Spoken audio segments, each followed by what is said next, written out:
Delia Ramirez didn't walk into that hearing to play politics. She walked in like a storm, carrying a stack of hard truths and the courage to say what others were too afraid to admit. From the very first moment she spoke, it was clear this wasn't going to be another round of polite questioning. Ramirez wasn't looking for half answers or rehearsed talking points. She was there to expose. And what she uncovered was a pattern of corruption, betrayal of trust, and a chilling abuse of power that no one could ignore. She didn't just challenge Kristi Noem with facts and accusations, she demanded something that shook the room: her resignation. You have the power to disregard congressional appropriations and unilaterally repurpose funds that have been duly appropriated by Congress, yes or no? Ma'am, we are not doing that. So the We are answer to using you is no. dollars as to All how right, they well, were it was a yes or appropriated. no, We're ensuring the Secretary. Let me programs have continue. integrity. Interestingly, you said no. But since you've been Secretary, you have repeatedly disregarded the law. You have illegally impounded funds that Congress appropriated and that your branch of government must implement pursuant to the law. Yet you've closed offices established in law, including the Office for Civil Rights and Civil Liberties, the Office of the Immigration Detention Ombudsman, the Office of the Citizenship and Immigration Services, and you've canceled contracts for programs authorized in law, including shelter and service programs and citizenship and integration grants. You've obstructed and roughed up members of this committee as they attempted to conduct congressional oversight, and then you vilified them. But my question is, if they were so bad, why were they allowed to go in after to conduct oversight? Let me just continue. You redirected funds to terrorize our communities. You created taxpayer-funded political propaganda campaigns to terrorize families and children who don't sleep at night because of the terror of those commercials that you are putting out there.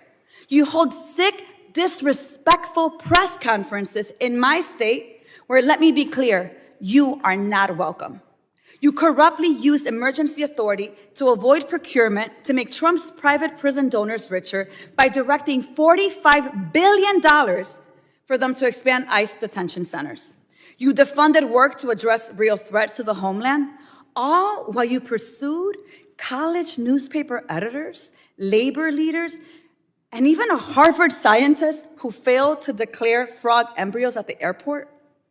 Clearly, we don't have time for all my questions, so I have 13 pages worth of questions that I will be submitting to the record that I expect you and the administration to answer. But here is my final question to you. When you took your oath, did you swear to support and defend the Constitution of the United States of America? Yes or no? Yes, I did. So I find it laughable. You don't behave like someone who takes that oath seriously. And let me tell you why. We don't live in a dictatorship or a monarchy. Trump's will is not the guiding doctrine of this nation, and our country is not a playground for his or your twisted authoritarian fantasies. We are a democracy. We defend the Constitution and we affirm the rule of law. We respect the co-equal branches of government and we uphold our rights, even when we disagree. The foundation of our nation is based on a core set of constitutional rights upon which our prosperity, our pluralism, and our peace depend on it.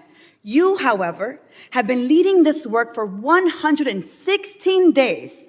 And in that time, you have profiled and dehumanized our neighbors. You've betrayed our constitutional commitment to due process. You've deported United States citizens. You've undermined the courts. You've broken the law. You've engaged in corruption, and you've weaponized the immigration system to violate civil rights. As Senator Murphy perfectly stated, your department is out of control, but you're responsible. You have betrayed the sacred fundamentals of your oath.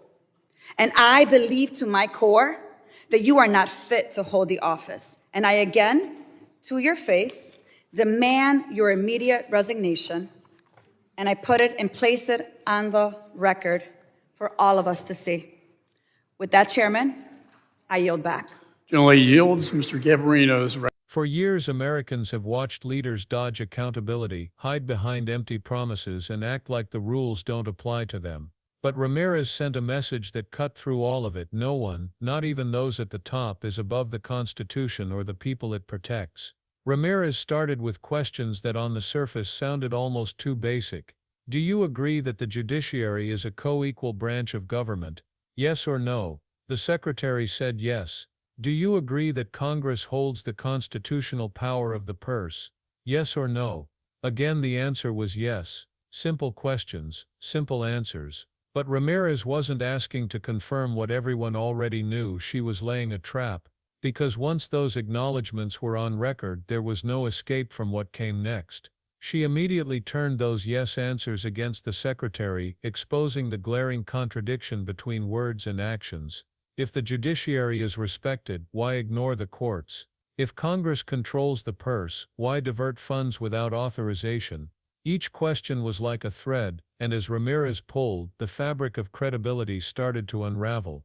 This wasn't just clever questioning, it was accountability in real time. And it left the secretary struggling to explain the widening gap between promises made and actions taken. Once Ramirez had secured those admissions on the record, she wasted no time turning the conversation into a reckoning. She pointed out how, despite claiming respect for Congress and the judiciary, the secretary's actions told a completely different story. Offices established by law, like the Office for Civil Rights and Civil Liberties, and the Office of the Immigration Detention Ombudsman, were quietly shut down. Programs specifically created by legislation, citizenship grants, integration efforts and shelter services were dismantled. And when members of Congress tried to conduct oversight, they weren't just ignored, they were obstructed, vilified, even roughed up. Ramirez framed it as more than bureaucratic mismanagement. She called it outright defiance of the law. By canceling contracts and repurposing funds without authorization, the secretary wasn't following Congress, she was bypassing it. Each example Ramirez listed was like another crack in the wall of legitimacy, showing how power was being twisted for political convenience. Her words cut through any pretense of compliance, exposing the widening gulf between what the secretary swore under oath and what she actually did in office. And just when the tension in the room was rising, Ramirez shifted gears again toward something far more explosive. This is where Ramirez stopped pulling punches and went straight for the heart of the matter: corruption. She laid out how taxpayer dollars, money meant to protect communities, had been secretly redirected to fund political propaganda campaigns. These weren't just ads. According to Ramirez, they were fear-mongering messages designed to terrify families and children, turning public money into weapons against the very people it was supposed to serve. Then came the most damning revelation: $45 billion funneled into ICE detention center expansions, a move that didn't just increase enforcement but also lined the pockets of private prison donors tied to Trump's political machine. To Ramirez, this wasn't governance, it was profiteering under the guise of security. Every example built a clearer picture of an administration not just ignoring laws but twisting them for power and profit.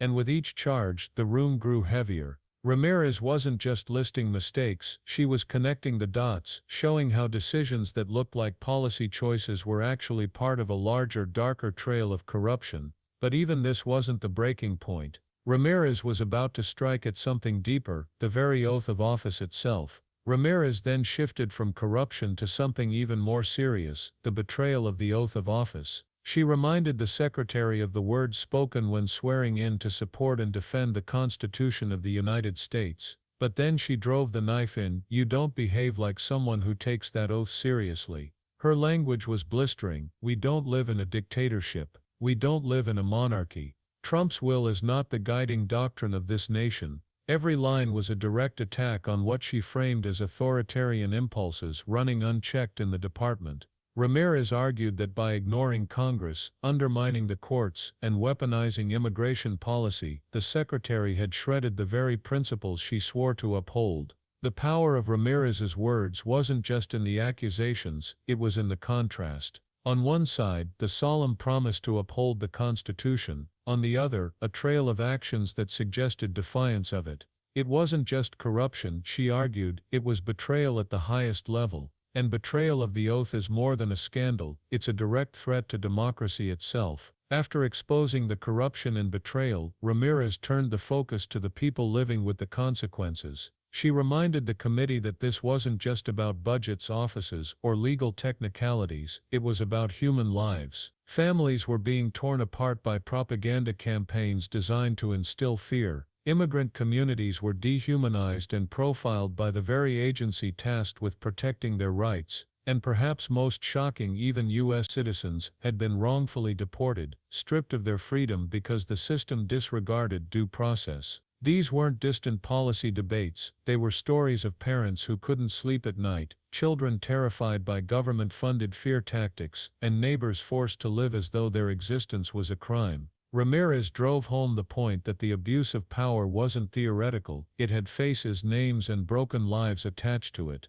Her words painted a devastating picture. Corruption wasn't just enriching private donors, it was destroying trust, tearing communities apart, and leaving lasting scars on real people. And it was in that emotional weight, those human costs, that Ramirez built her case for why this wasn't just mismanagement, but an urgent moral crisis. By the time Ramirez reached her conclusion, the room was already tense, but she wasn't finished. After laying out the trail of corruption, the betrayal of the oath, and the devastating human impact, she delivered the line that echoed through the chamber, a direct call for the secretary's resignation. This wasn't posturing or political theater, it was a declaration that enough was enough. Ramirez made it clear that in her eyes, the secretary was unfit to hold office, unfit to represent the people, and unfit to wield the powers of government. She placed her demand firmly on the record, ensuring history would remember that someone stood up and said what needed to be said. It was a rare moment in Congress when a representative wasn't simply asking for change but drawing a hard boundary. Resignation wasn't a suggestion, it was a demand born out of principle. And as Ramirez's words hung in the air, it became clear this wasn't just about one leader, but about the larger question of whether betrayal of the Constitution could go unanswered. Ramirez's call for resignation wasn't just aimed at one official, it was a warning to the entire country. She made it clear that the danger wasn't only in the actions already taken, but in the precedent they set. If one administration can defy Congress, ignore the courts, and twist agencies into tools for political gain, what's to stop the next from going even further? Democracies rarely collapse overnight. They erode piece by piece, through small abuses of power that slowly become normalized. Ramirez reminded the committee that checks and balances aren't optional, they are the guardrails that keep ambition and authority in check. Every time those guardrails are ignored, the foundation of democracy weakens. Her words weren't just about holding one secretary accountable, they were about holding the line against authoritarian drift. She reframed the moment as bigger than politics, bigger than party. It was about the survival of the system itself, and the unspoken question hung heavy in the room: how much longer can democracy endure if leaders keep testing its limits? When Delia Ramirez demanded accountability, she wasn't just confronting one official, she was holding up a mirror to America.